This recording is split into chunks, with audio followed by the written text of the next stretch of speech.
So here's a moment that I think every dad will really perk their ears up and raise their eyebrows and probably can relate to in some way, shape, or form. Brady shared how one afternoon he was outside with the kids and physically present, but mentally he was somewhere else. And Tiffani looked at him as she looked at him out the window and said, "Are you even here right now? Because if not, just go inside. Go do something else. But if you're going to be with them, actually be with them." That's real, and that's marriage. And that's a reminder that, quite frankly, we all need sometimes. I know I've been on the other side of that myself. Brady Smith, welcome to Dad Edge. Good to see you. Good to see you, Larry. Thank you for having me. It's great to have you, man. 2 decades of marriage. This is the year we're celebrating this. This is year 20, man. As my dad says, the best 20 years of her life. Have you said that to her? I say it to her almost on a daily basis, to the point now he won't even let me finish the sentence. She'll give me the eye roll. So a few words in. But yeah, my parents are still married. They've been married over 55 years. So yeah, my dad loves those little one-liners. 55 years. What age did your parents get married? Oh my goodness, that's a good question. I know they were in their early 20s. They might have been 24 years old. Wow. But yeah, they did it a little bit earlier back in the day. I was 32 when I got married, and my wife was, I believe, 29 or 30. I'm a couple years older than her. Don't act it, but a couple years older than her. Well, I mean, what would be the fun in that? You know, you got to make it fun and funny and lighthearted. So that's totally okay. But man, like very, very true. 55 years of marriage, and you call your parents every single day. You got a great relationship with them. Not everybody can say that. So I would love for you to just extract some gold of just some things that, you know, maybe as an adult now you realize, you look back, you're like, wow, our family did this and not too many other families did that. So what were some of those things? But, my parents are just good. I mean, obviously I'm biased, but they're good people. They have their priorities straight. They're church going people. They just, they put others before them. They live by the golden rule, treat people the way you want to be treated. That's how my sister and I were raised. And my dad has 2 sayings that he loves. If he says, if you say you're going to do something, you do it. If you say you're not going to do something, you don't do it. And he always said, if there's something that my mom and I did while you were growing up that you didn't like, when you have kids, remember that and do it differently.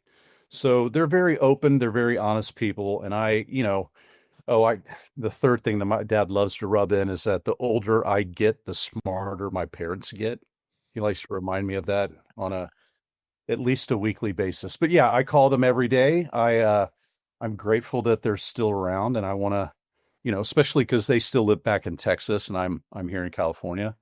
I don't get to see them as much, so I want to talk to them as much as possible. That's awesome, man. Thanks, Not everybody can say that, man. I've been doing this podcast for over a decade now, and oh wow, yeah, I've interviewed almost 1,400 people now, and I'll tell you, man, like not everybody can say that, and I got to tell you also, like I don't know if I've ever had anybody on the show that's like, I still talk to my parents every day, dude. That's awesome. Thank you. Yeah. My morning ritual where I call them and just kind of check in and see how they're doing. So cool. And you've got a 15-year-old and a 10-year-old, and obviously they know you do this. They do, because most of the time that I call my parents, I'm either walking our dog or taking them to school. So they are definitely a witness to it. Yeah. Yeah. And I remind them that they should do that when I'm my parents' age as well. So that's what I was thinking, man. Like what an incredible example that you're setting. Like we think about that a lot in our house, which is like, man, like the amount of time we're spending with our parents, like our in-laws and that kind of, my in-laws and, my parents and that kind of thing is probably a pretty good indicator of hopefully how much time they'll spend with us. Yeah. Because, I think kids that grow up and they don't really see them that often, or at least they don't see us talk to them that often, perhaps they might follow suit. But, couple other things too, just as you grew up, just I would really like to focus on your dad for a moment, if you're okay with Yeah, that, and just maybe absolutely. what were some lessons your dad taught you growing up that besides the one you mentioned that you were just like, man, like that has really served me in my life. I think definitely the treat people the way that you would like to be treated. That's the golden rule. That's what I say with my kids, literally on a daily basis. Um, if you were talking to my dad's a humble dude. So is my mom's very humble as well, and they just would say they did the best that they could with what they had. And I believe that. But it was also really different back then, than it is now. I feel like you and I both as kids, I mean, we were climbing roofs, climbing trees, drinking out of the garden hose, riding our BMX bikes until the lights came on. I mean, it was a different world. I can't, as much as I would love that living in LA, I can't imagine not knowing where my kids are. Um, Again, it's different. I really like I'm kind of racking my brain here trying to think of specific examples. I mean, my parents were always present That's a good one. and they were, we ate dinner together every night. There wasn't all the distractions that there are now with the phones and all that stuff. I mean, Larry, my sister and we got 30 minutes of TV a week, and except if it was on PBS and we could watch whatever we wanted, if it was a nature show or something. Um, but yeah, it was just different. I mean, we were raised different. I didn't care about TV because I didn't really have it. I was always outside playing with my Star Wars action figures or, riding my bike and building ramps in the front yard. Yeah. So that was basically it. My dad was gone all day. He was a landscape architect. He would leave at 8, come back at 5. Mom was an elementary school librarian. She did that until my sister and I were born, and then she was a stay-at-home mom. And then when we got a little bit older, she went back. But that's kind of what, you know, um, started the interest in doing a children's book because my mom, that's what she kind of did in the library at the elementary school was read children's books. And with my degree in art, her dream was always for me to kind of write one.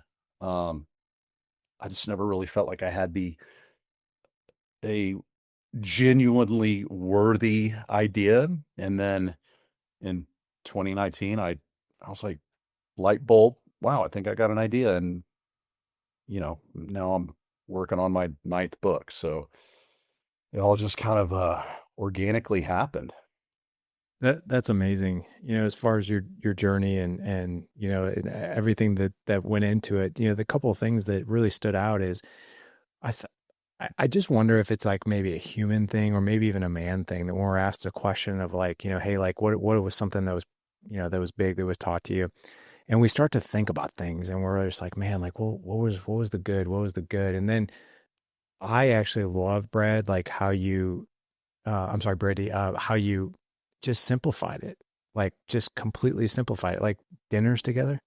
Like I saw this video that came out not too terribly long ago by John Deloney. John Deloney is one of the successors over at Ramsey Solutions, so he's gonna be taking over when Dave Ramsey retires. And he's a psychologist, and he's a family man. He's like the mental health version of Ramsey Solutions. And one of the things he said was, he's like, there's a lot of things that's ruining modern day families. And one of them is like travel sports and what he said is like, one of the biggest things that we miss is meals together. Like those are profound. We look back on those as adults and like, I remember gathering at the table with my family, like, right. And that it's not necessarily like pointing back to like the big play that we made in seventh grade on our travel baseball team. It was the fact that we got to break bread as a family, on most nights, or it was the fact that we got to have conversations with our parents, or like, reading with our parents or whatever it was. And yet you and I are right around the same age. Like I remember making ramps as a kid. You go outside, use your imagination. So funny now, like when we tell our kids, because it's summer out here almost right now, and we tell our kids, we're like, go outside, the weather's great. And they go out there and they're like, at first they're just like, oh, hey, what do we do? Right. But they figure it out. But like you and I, that's all we had. Right. Yeah. 100%. Yeah. My heart breaks for my kids and other kids because they don't have that. And I feel like, your imagination and being bored, all that is a luxury because that's when you use your head and you're not staring at a phone or an iPad and letting somebody think for you. You're actually, you know, working stuff out. So, Yeah.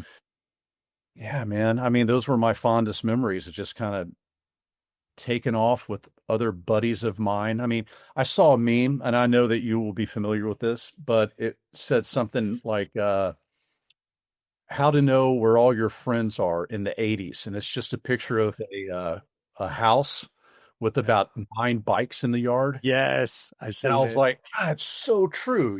I mean, that's where you knew where people were because you would ride your bike by and you'd see 3 other bikes in front of a house.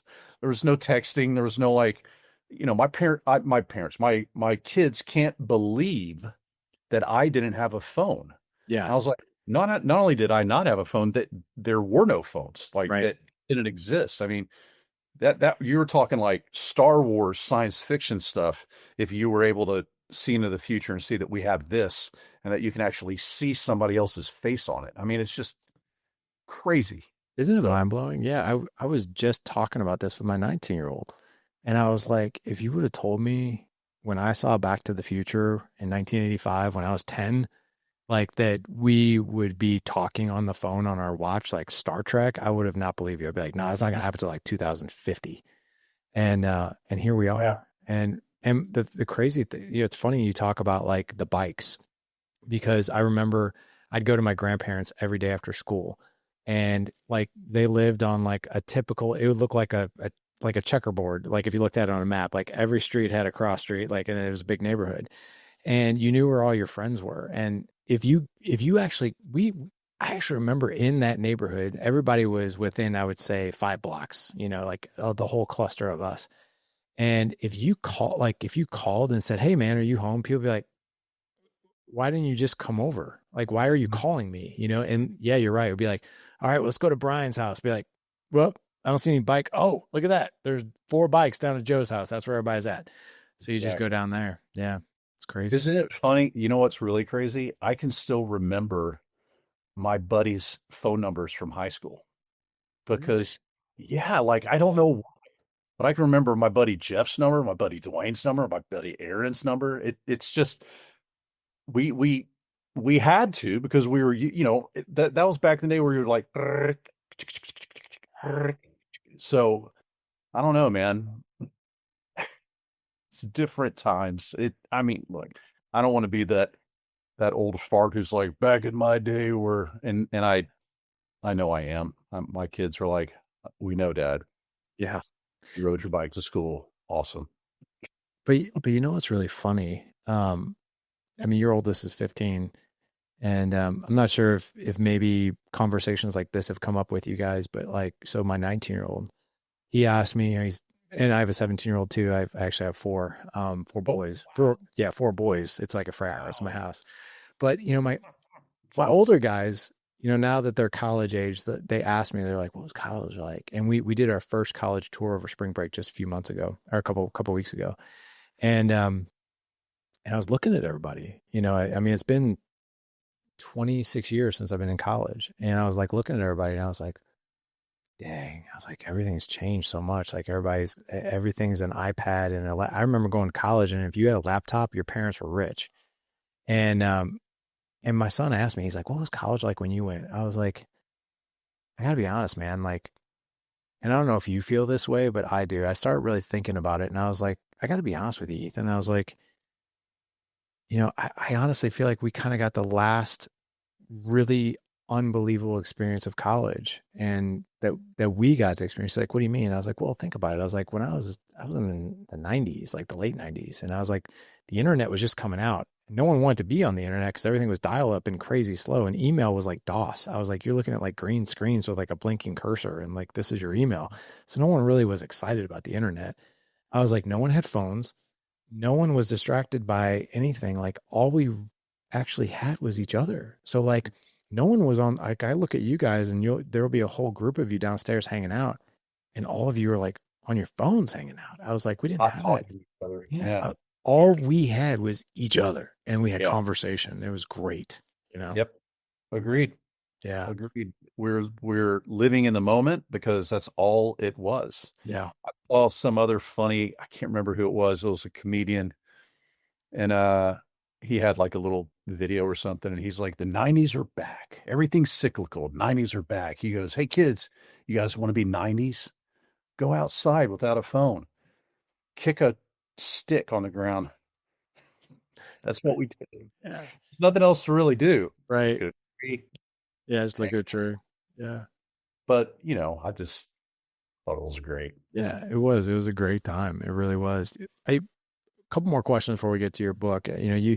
You are a blessed man who gets to experience what it's like raising a daughter and raising a son. And I would just love to know, like, if there's ever a big miss that I've done on this podcast is like really giving these guys some really good detail around what it means to raise a confident young woman, because I only have boys, but for you, what do those differences look like?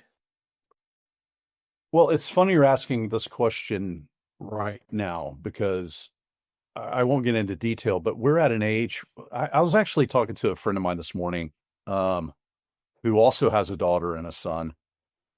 And the analogy that I came up with a couple weeks ago, and this is nothing against my daughter, but it's just kind of where we're at. It's like trying to love a rattlesnake. Okay. It's kind of like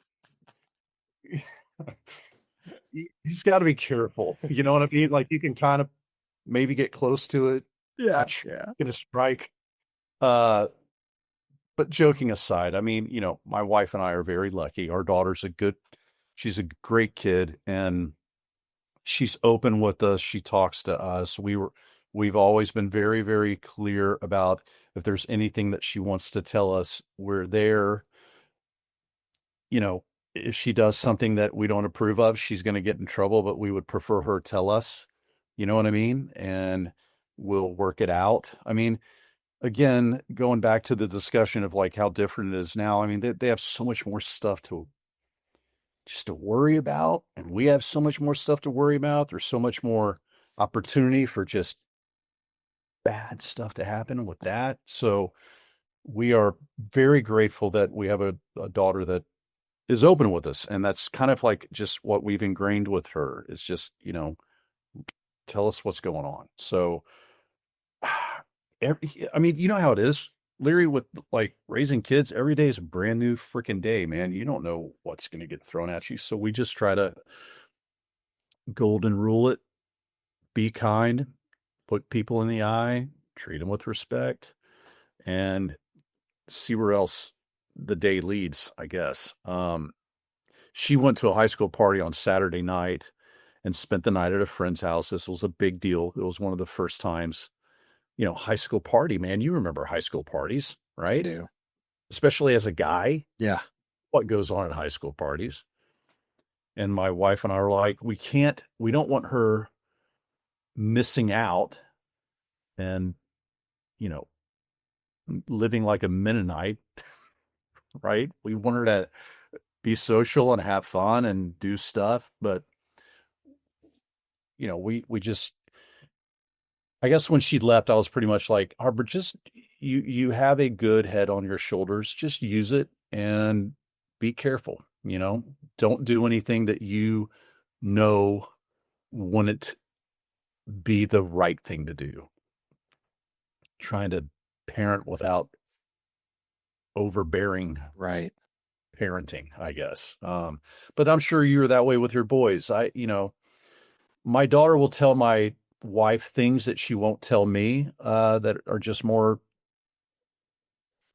shared between, uh, for lack of a better description, that another woman would want to share with another woman and not dad.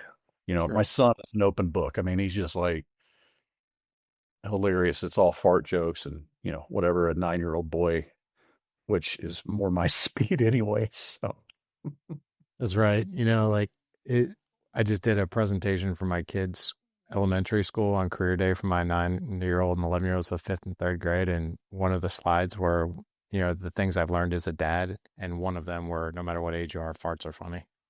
So, and not, I'm out. yeah, right. This is not my crowd. Happy. So, yeah.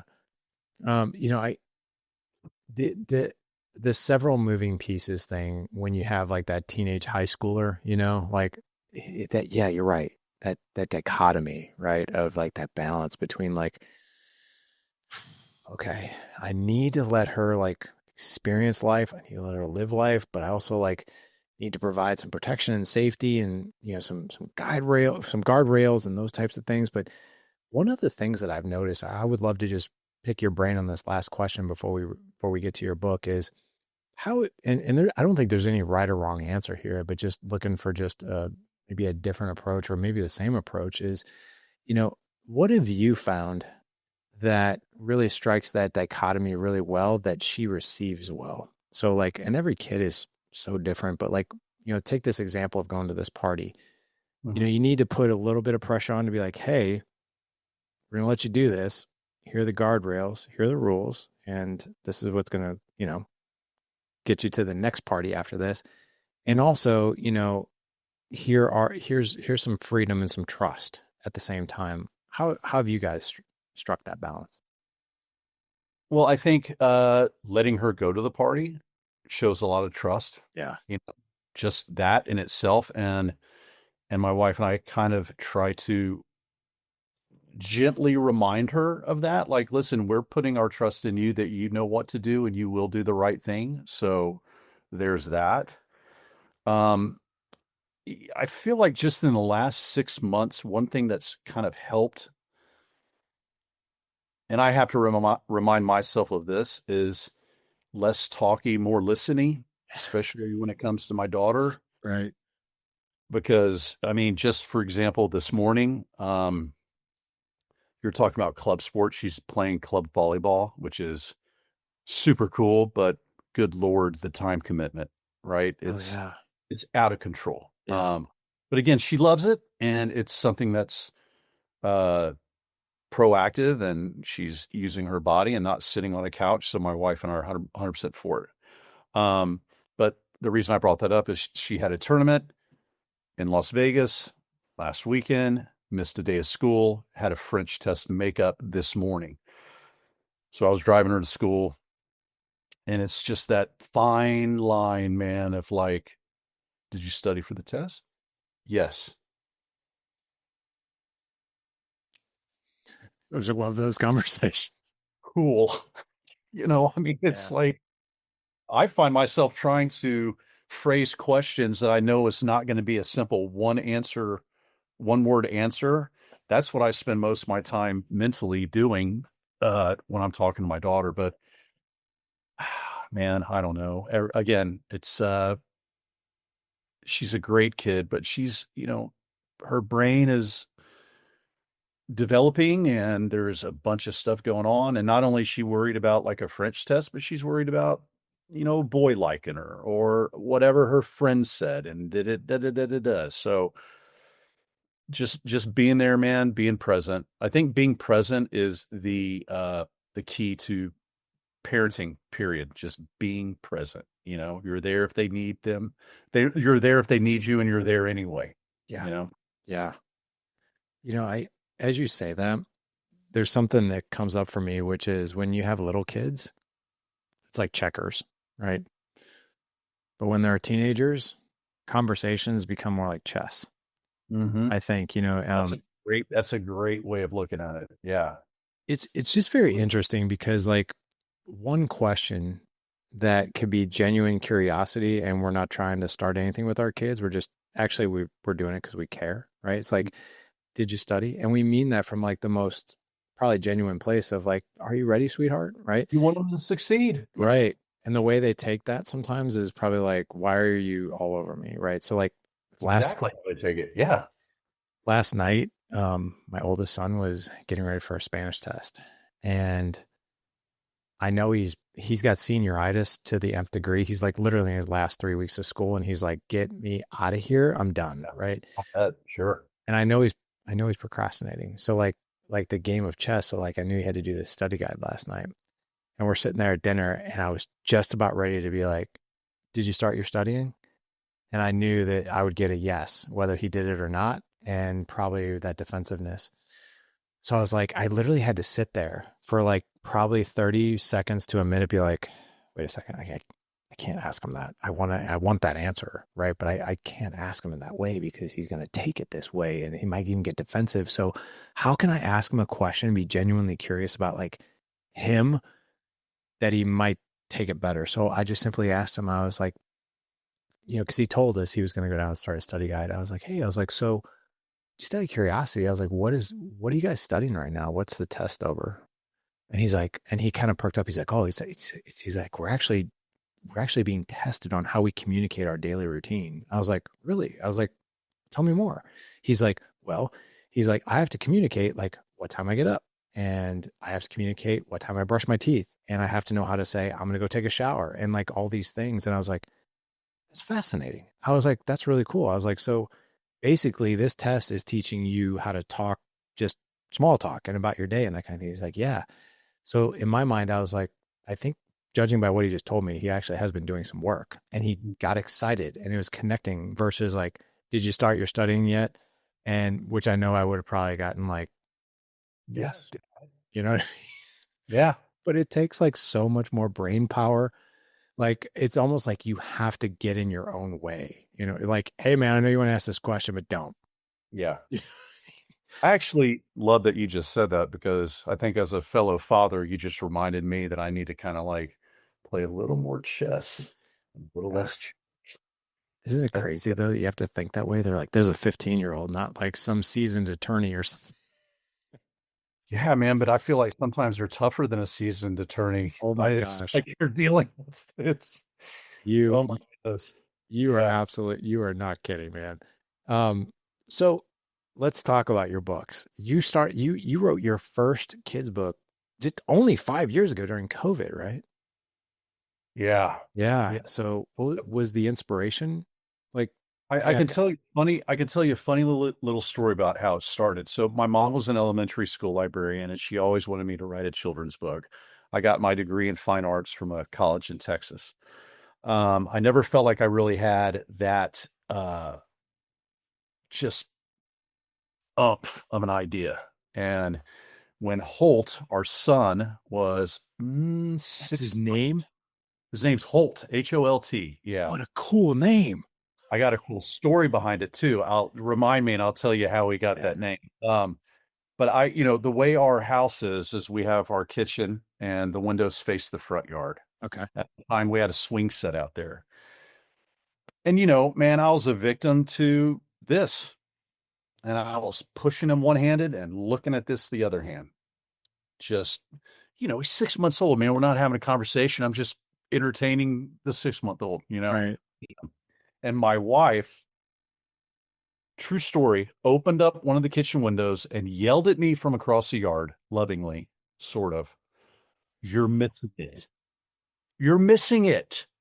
And I was like, wow, I'll be damned. This whole conversation with Brady really hits home with me, and it's all about presence, and presence really hits home for me, especially as of a dad of a 9-year-old and an 11-year-old. And to be honest, this is why I've partnered with Bark, and I did 6 years ago, and it's one of the best decisions that I've ever made. And what I'll tell you, they're brand new Bark watches. Actually, they're not really brand new. They've been around for a bit, but they're brand new to us. We've used them now since March of this past year, and these things are awesome. They let my two boys, my 9-year-old, my 11-year-old, they let them call, they let them text and stay in touch with us, but without the endless distractions and the dangers of a smartphone. So there's no apps, there's no internet, there's no social media, just the connection they need and the protection that I want them to have. What I love about Bark is how it gives us visibility and peace of mind, whether it's through their watches or the monitoring platform that I use, the app that I actually can see everything through.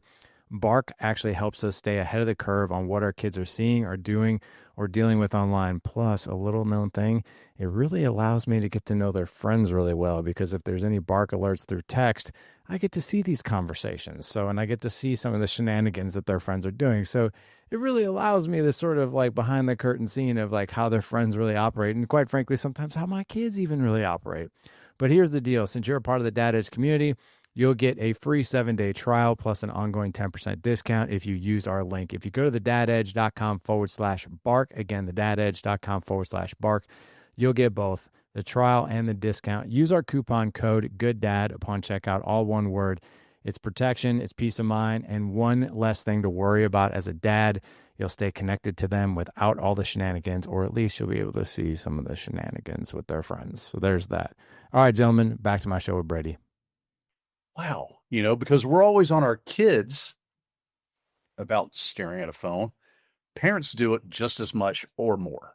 So I had this idea. I didn't really say anything. I went into my studio, old school amateur hour. I got a bunch of typing paper. I, stacked it, made it even, and I fleshed out the idea for a children's book story about a child's perspective of their parents missing out and not being present of the world around them. And it's called You're Missing It. You're missing it. That's what this book is. That's the Nice. first book. I mean, I'm looking at the cover right now, and just judging by the cover, you're like, oh, wow, I see this all the time. But I'll let you share what the cover looks like. Basically, it's a son and a dad walking through a very colorful, beautiful fall park. Leaves are changing, and the kid is excited and pulling his dad along, and the dad's staring at the phone, Yeah, not that. witness to anything. So that was our first.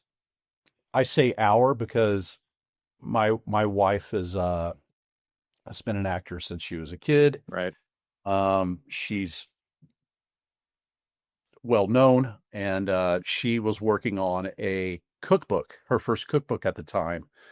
And again, very, very long story short, I came up to her. I didn't even tell her I wrote this down. I brought it to her and I was like, hey, I think I might have an idea. Because she knew that I wanted to do a children's book. And I was like, what do you think of this? She's like, oh, wow, I dig it. I was like, cool. Let's give it to your lit agent, your literary agent. She's like, well, he only does cookbooks. And I was like, well, he's the only literary agent we got. So she's like, good point. Gave him the book.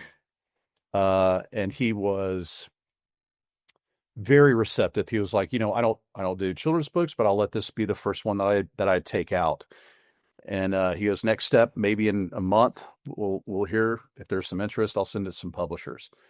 And Larry, I say this in a non-tooting of horn type fashion, but what happened was something that I've heard of this happening to people. It had never happened to me personally, but he called about 3 days later and he was like, congratulations, you have an official bidding war on your book. The top 3 publishers are all interested. I'm going to set up calls with each of them. You pick who you want to go with, which was cool. And we spoke with people over at Penguin, and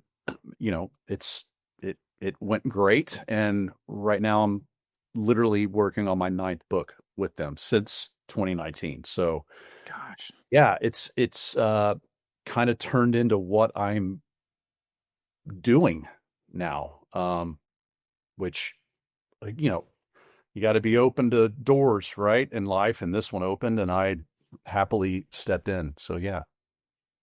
I gotta tell you, man, I love that story. Like it's just like this wonderful.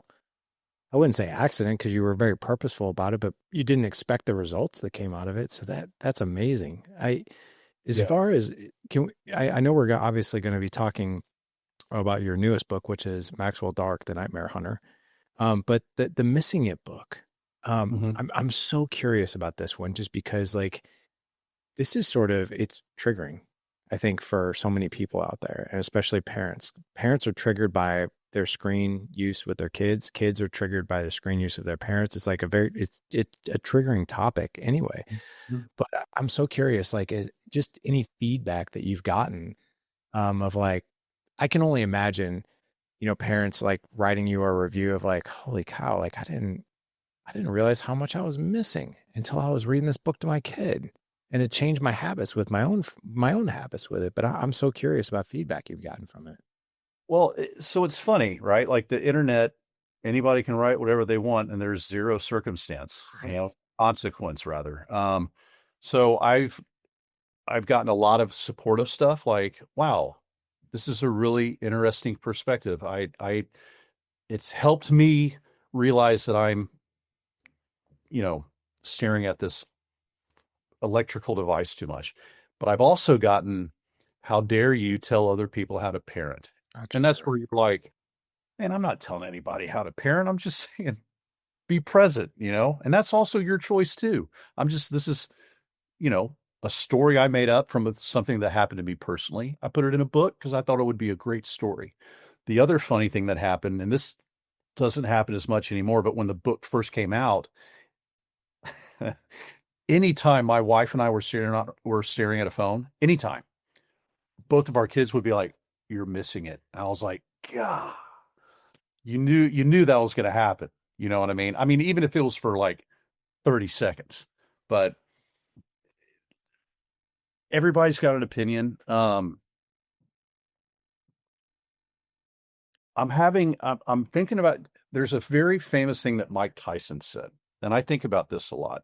And I'm willing to put money down that you've heard this. But he was talking about like the internet, saying, you know, the problem with the internet is anybody can say anything and they don't have to worry about getting punched in the face. Face. So true. There's a lot of truth to that. There So, is. the before the books, I had done, acting and TV and film and stuff. And with the books, and again, I want to stress it's been 98.9% positive, but people have said a few things, where you're like, huh, okay, this doesn't affect me personally, but wow, all right, that they are not treating people the way that they would like to be treated, those people. So it's been interesting, man. And the more books that I've done, the more uh people have been reading them, which is always cool. Um, the beauty about kids, and I do children's books and young reader graphic novels because I write the story and I also draw it. And that's just, you know, what I really love doing, and I feel like it's beneficial to keep kids from looking at their electrical devices. But yeah, it's interesting, Larry. I mean, it's I don't really read. I don't know where I'm going with this. I don't really read the comments, but I also don't. I'm not stoked when people are mean. I guess is kind No. of where I'm at. You know?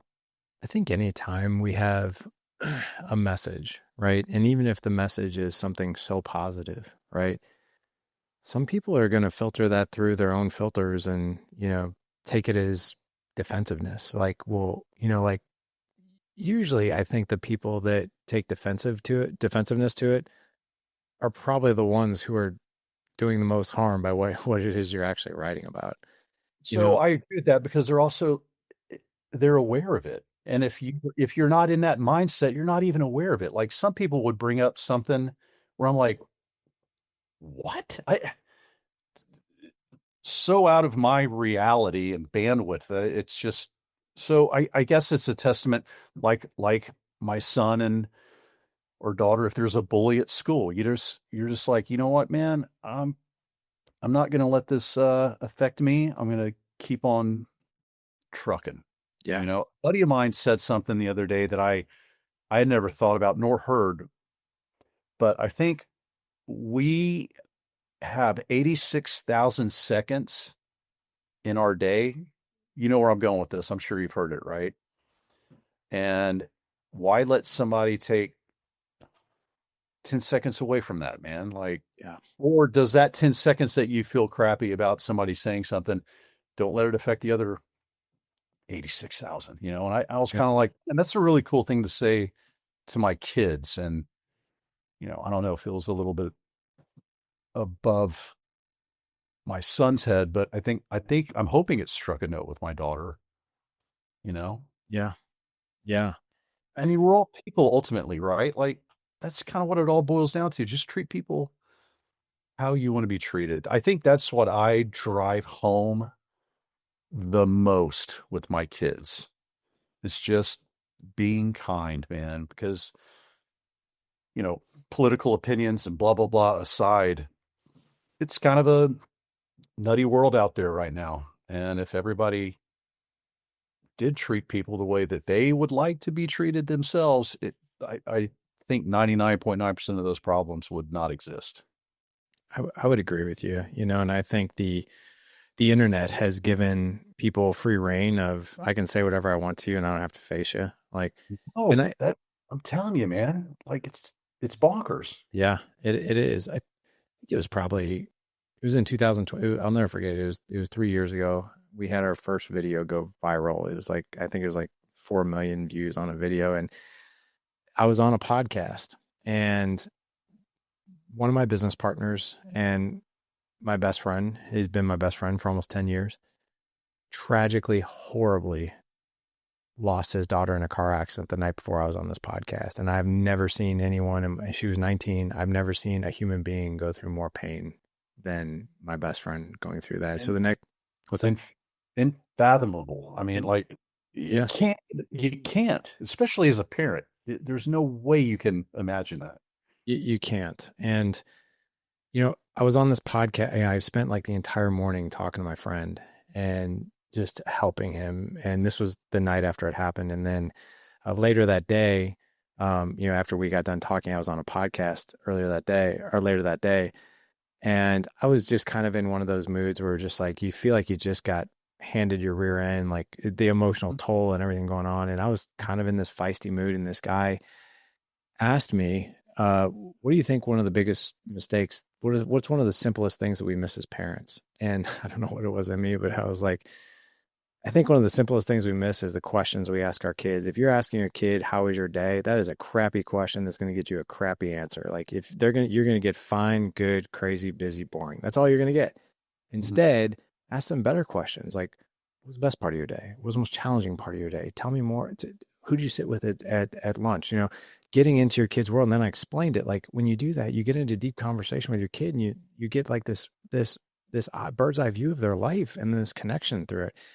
And that video went viral. And the comments, I would say 70% positive, 30% negative. But some of the things that people are saying, like, if I ask my kid questions like that, I'll never get him to shut up. And I'm like, what? Like, just some of the things you're like, holy cow, man. Like, if this is the world that you're living in, man, like, wow. Right. Sometimes it always, I think it has more to do with them than what we're putting out. 100% more though. Yeah. It's their perspective, right? Yeah. They're sharing it, and unfortunately, it sounds like a pretty negative perspective, man. That's like, yeah, Yeah. you can't again, like you can't control what you can't control. It's You true. you got you got to keep being you, and everything else is just the small stuff, right? That, that is so true. I Yeah. write a book on that. Don't sweat the small stuff. I think I just had an idea for my next. That's number 10. That's number Oh, 10. I got a funny story for you. Let's hear it. Um, you threw out the book, Don't Sweat the Small Stuff, as number 10 already exists, blah, blah, blah. Right. Right. So when I think I had done my second children's book, and our literary agent who lives in New York was in town. My wife is an amazing cook, bias aside, but she is. And we had our agent over for dinner. And she was like, Brady, now that you've done children's books, you should think about doing a young reader's graphic novel. And I was like, okay. Had inner monologue. What the heck is she talking about? Had no idea. Truly, Larry, no idea. I was like, oh, all right, cool. She's like, I don't know. Think about something like Dogman. I don't know. And I was like, Dogman. I could do something with that. All right. Again, inner monologue. So the next morning, went into my studio for 2 weeks, drew Dogman characters, wrote the Dogman story, fleshed it out, outline. I mean, I put so much work into this. Didn't say anything to my wife because I wanted to surprise her and her be proud of it. So I attached my wife to the email that I sent my agent. I was like, hey, I think I have an idea for a great graphic novel. Check it out. Dogman. Sent it. My wife immediately comes into the studio and she's like, wow, that was a very detailed, and she's looking at me, she goes, "Oh my God, you're serious?" I was like, "About what?" She's like, "That is the Dog Man is the number. There's 100 million of them. It's already it exists." And I was like, "What?" She's like, "You need to." She's like, "I love your spontaneity. I think it's great, but you sometimes need to just research something Oh before." my God. And then at the same time, my email's like, "Bing," and my agent's like, "Wow, that was perfect timing. Did you hear that?" It just binged on my computer. Yeah, And yeah. agent's like, "This is hilarious. You put some real thought into this joke. I can't wait to see what you come up with." And I was like, "Oh my Oh gosh." no. So in a totally like multiverse type way, there is a fully fleshed out Dogman story in my studio. But yeah, that's like when you said the book exists, don't sweat the small stuff. It made me think of that. Oh my I gosh, that's I am the victim of you know writing something that's already not only been written but is the most popular book in probably every children's home. yeah, I would say I think we have like all of them, but that is so funny. But Maxwell Dark, Yeah, the Nightmare Hunter. yeah, yeah. This this is That is my idea. I did come up with that, I like like for real. I like this. So tell us about Maxwell Dark. Well, so Maxwell Dark is I wrote Louie and Bear. It's a two book graphic novel series. And then Penguin, whom they're phenomenal. They were like, "Do you have any other ideas?" And at the time I did not. I was like, I'm kind of invested in Louie and Bear at the moment, you know.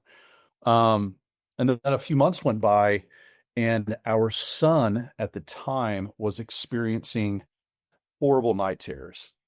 Horrible, horrible. Like to the point where, in all honesty, my wife and I didn't sleep in the same bed for probably about 7 months. We would just pass the baton. She'd sleep with him, I'd sleep with him. We'd go separate nights. Anyway, I am 6'4". My son's bed is not, and to sleep. And I was just laying there in bed with them. And as a fellow father, I know that you know this, but sometimes when you, as a dad or a parent, talk to a kid, it goes here and immediately it doesn't even bounce around. It just goes straight out here. Yeah. And I was thinking about that because I tell them, and so did my wife, every night before we put them to bed, look, you're good, you're safe. We have dogs. We're here. We're in the other room. You are 100% okay. Nothing helped. And I was thinking one night, I was like, I know that kids listen to other kids, like on the school grounds or whatever. It'd be interesting if there was another kid that could tell my son, like, "Hey, you're good." And then I came up with the idea of a little boy who has the ability, look at it as a blessing or a curse, to travel into other children's nightmares and not do it for them, but help them fight what's scaring them. Um, and that was pretty much the elevator pitch, it was like two or three sentences. The next morning, I think we were in the kitchen and the kids had just gone to school, and I was like, and I remembered it. I was like, "Hey, I think I got an idea for another graphic novel." And I told my wife, and let me preface, my wife is the most honest person on the planet. Like I'll throw 1,000 ideas at her and she will say 999 of them are, she'll start with, I understand what you're saying, but no. Right.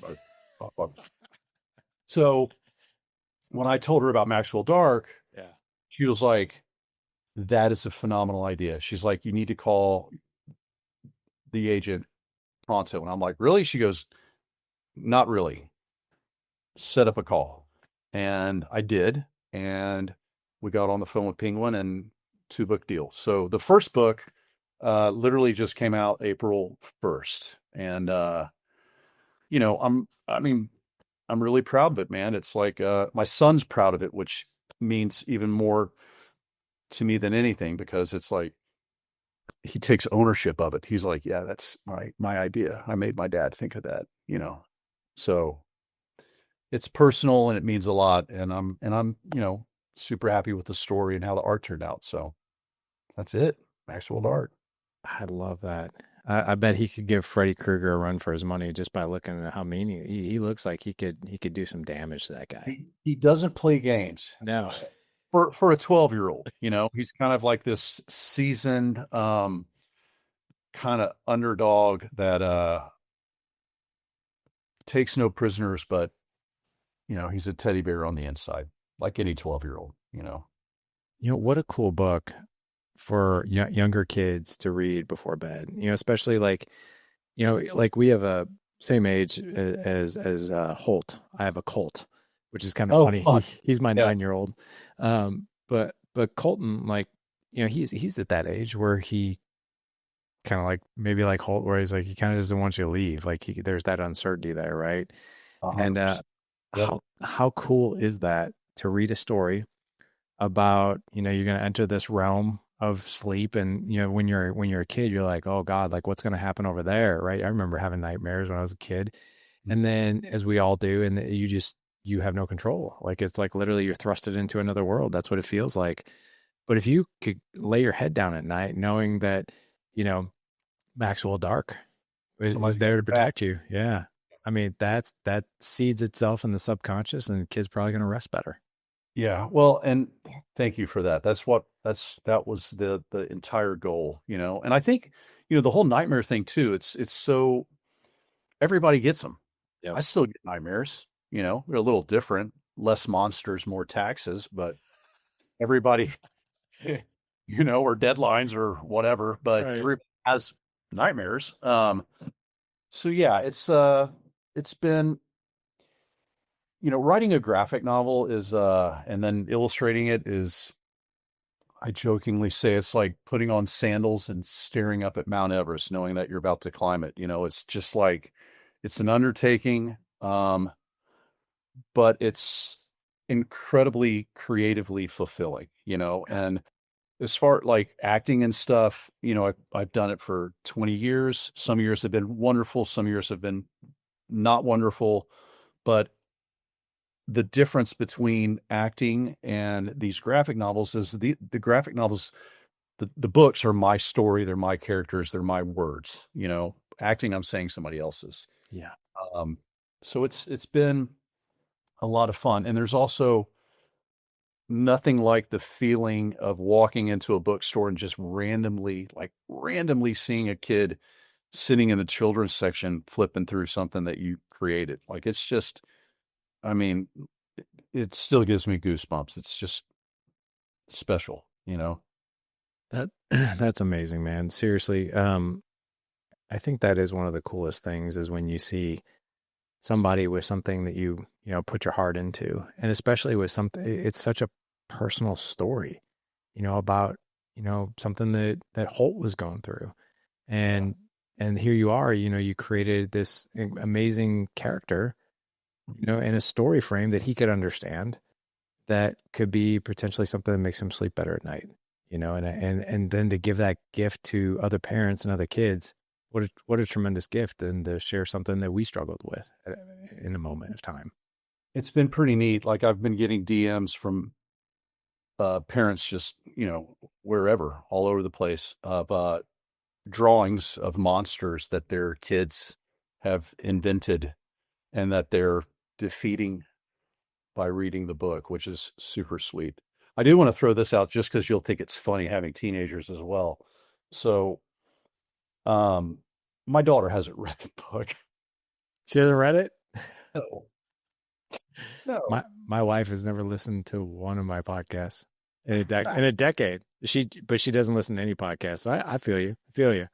It's funny. But the other was this last month. I ended up booking a role on Grey's Anatomy, and Nice, man. kitchen. Thank you. I was in the kitchen talking to my wife, and we're just trying to figure out schedules, right? Like these are the days I'm filming. These are my call time. Da, da, da, da, da. And my daughter just so happened to be walking across the hallway, and she overheard. And she comes in, and she's like, "You're doing Grey's Anatomy?" And I was like, "Yeah." Is that cool? And she goes, she, she goes, she goes, "Yeah." Yeah. And I'm like, "You watch Grey's Anatomy?" She's like, "Yeah." And I'm like, "Huh." And I go, here's a question. The 4 days that I'm going to be shooting Grey's Anatomy is cooler than the year and a half that I've been working on a book. She goes, yeah. And I was just like, wow, Yeah, you know, right. all, it's all perspective, man. It is. It is. It is so much perspective. I I love hearing that. Especially like when yeah, we put so much effort into one thing, and then this other, not that you're gonna put a ton of effort obviously into those 4 days, but it's like wow, look, like that's her world, and here's mine. It's like and Yeah. it's a little Like different. what impresses them at that age and we've all been there. I mean, I can't really remember what impressed me when I was 14 years old, but it would not impress me today, I you know. know. I know. It's so But funny. yeah, man. My wife, I'm proud to say, we got an early copy of the book and she sat down and frickin' read it from page 1 to page 208, and it was the coolest. She was like, gave me kind of like that little proud head nod, you know? Yeah. And it's Yeah. like, wow, thank you. Because I know she's busy. And Yeah. it was, and the thing that she said that I loved is she was like, I feel like you knocked it out of the park with the art. Cause that's what I put so much time into. I want it to look cool. I want to do the best job I can do, which is another thing my dad said. Like, if you're going to do it, do it. Don't half-ass it. Like, Oh my God. give it what you got, everything you got, Yeah. 100%. So that's what I tried to do with the book. And I feel like, you know, I did everything that Brady Smith could do. Yeah. And for her to acknowledge that meant a lot. So yeah. Yeah, it does. It sounds like McConaughey's dad when Matthew called his dad and said he was going to film school instead of being an attorney. His dad's response is, "Don't half-ass it." Yeah. Yeah. Yeah. With anything in life, right? Right. I mean, and I think you have to get there in a place where whenever that place or time happens where you have that realization where like, I'm not going to just, skip through this. I'm going to put the time in and I care about it, but you have to ultimately care about it, right? You do. And I got to tell you, Brady. Are you picking that up? It's just a phone. Oh, it's Yes. fine. This is a All right. dad show. We always The joke, dogs haven't barked yet, to be totally honest with you. right? We're rolling. This is great. The last thing I want to say here, and then I want you to point the audience in the direction of where they can find the books. I mean, obviously on your website and everywhere else, but specifically where you want them to go. But I love how you ended that because this is a dad show and you've got this great book, but you ended it with this was a lesson that my dad taught me growing up is to give my best, not to half-ass, like to go all in. It's a year and I'm looking over here at my screen. I'm looking at your book, and I was like, this is a year and a half of your work. That 208 pages of words and illustrations, and then to get. And I know the look you're talking about, Tiffany's buy-in when you just get that look of like, and you're like, oh, okay, I know what Mhm. that is. I love that, man. And just to point that lesson also back to your dad. What a tremendous honor, man. So cool. So Thanks, buddy. cool. I Yeah. appreciate it. I feel like, I'm lucky and incredibly grateful that they're still around and that I have the relationship with them that I do. Yeah, man. I just to share one thing personally, my 19-year-old's not going to college. He's going to be a firefighter, so he's going to be around for a minute under our own roof for a little bit. But my 17-year-old is 15 months away from leaving this house. And when we did a college tour, like I said a few weeks ago, and it got really real, man. I'm not a big crier, but it doesn't matter if I'm in the gym or I'm on a walk or I'm getting dressed for the day. I get misty eyed thinking about that kid leaving, and it doesn't it there's some pain there. Oh, And you God. know to have like that, just to really, really embrace that, and I look at your book over here too, you're missing it. It's like it goes so fast, as it just flies. And if we can capitalize on that, and you nailed it earlier, presence, best gift we could possibly give our kids. So, yeah, Just being there. It's yeah, funny you talk about crying. Like I feel like the older I get, the easier and the more I cry.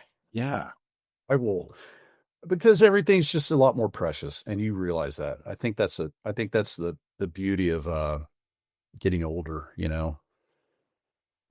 Yeah, my daughter or I know you're wanting to wrap this up. I had one we're more. good. No, we're good. Yeah, Yeah. let's hear it. I so my daughter had a friend that passed away a couple weeks ago. A couple weeks ago. A couple weeks ago, we were on spring Yeah. break here. Oh It was God. that last night of spring break. It was the Sunday before they started school. And we've lost my wife's father passed away last year. So my kids have experienced loss, but usually it's not usually, always it's old age or a sickness or something. So this was the first time that my daughter lost a peer her age, totally healthy, just it happened. And I never met this kid. I never met his family. And I remember driving my daughter to school and it's some, I mean, I'm sure you remember the kids that died when you were a kid. I mean, I do. It was the first time. And I had that conversation with her. I'm like, unfortunately, you're always going to remember this because it's a first and you tend to remember first. But I remember her getting out of the car and dude, I frickin' started bawling, man. Never knew the kid, never met his parents, but just like you were saying about your friend who lost his daughter. I just, as a parent, it just, it was like getting hit by a truck, man. I couldn't frickin' stop. And I remember getting home. My wife and I were just so emotional. So yeah, I think there's strength in crying. I really truly do. I feel like I think it's nature's way of healing or God's way of healing, or I just feel like it's a man that can cry is a dude that I want to hang out with, you know? Yeah, yeah, I would agree with that, and I think I feel you on this one big time because and when it comes, I don't even think it has to be our child. It's like we see the pain in our own kids, but we also know what that pain could potentially be like for those other parents. But like, and we feel that. And even last night, my son and I we spent the weekend in Nashville. We went on a one-on-one trip, and then we came back, and he was driving us back from the airport back home, and he almost got in an accident twice because he, quite frankly, just wasn't paying attention, and I just jumped right up his rear end. And then at the end of the night, I went back into his room and I was like, "Hey, I want to talk about what happened here." And I said, "Listen, this comes from a place of like fear, and you'll understand this when you have your own kids, but the very thought of something happening to you, and I like literally like I started to well up. I was like, the thought of you being disabled or harm coming to you, are you harming someone else? Are you dying?"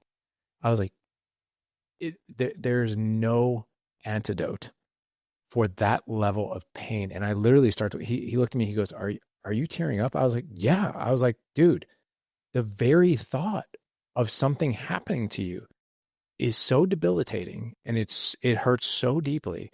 I can't describe it to you. There's no way for me to. And Describe.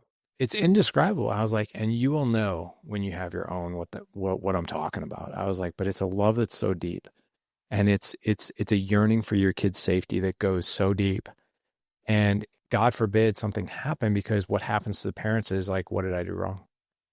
Or what did I miss? Right. Or like something like that. And then you spend probably the rest of your life trying to unravel that. Right. And, yeah, man, I got Brady. I just got to tell you real quick. I have loved this interview. Like loved this interview. Obviously the books and all that, but the conversation has been just off the charts. I've really Hey, enjoyed this. I know that you've done a bunch of these. I've not done anything near what you've done, but I've done a lot as well. And I got to tell you, ditto, man. It's been nice because it's been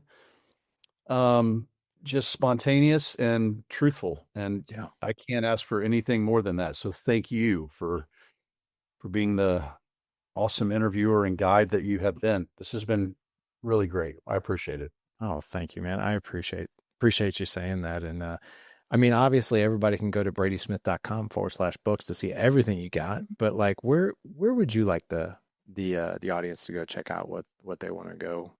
My 'Cause- my Instagram handle is Brady Smith here. Like when you're a kid and they call your name in class and you're like, Brady Smith here.